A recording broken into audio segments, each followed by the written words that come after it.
Hi friends, మనం ఇవాళ sitting పొజిషన్లోనే belly fat and thigh fat exercises చేస్తాము. దాంట్లో 6 ఆసనాస్ ఉంటాయి.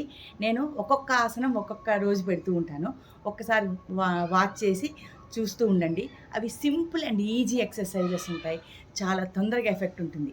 ఓకే, ఫస్ట్ మనం దండాసనలో కూర్చోవాలి. దండాసన అంటే హ్యాండ్స్ 2 బ్యాక్ పెట్టుకోవాలి. సిట్టింగ్ పొజిషన్లో dandasana is a relaxation position. Hands back పెట్టుకోవాలి, హెడ్ బ్యాక్ పెట్టుకోవాలి, ఇలానే ఉండాలి. 1 లెగ్ అప్ అండ్ డౌన్ చేద్దాం.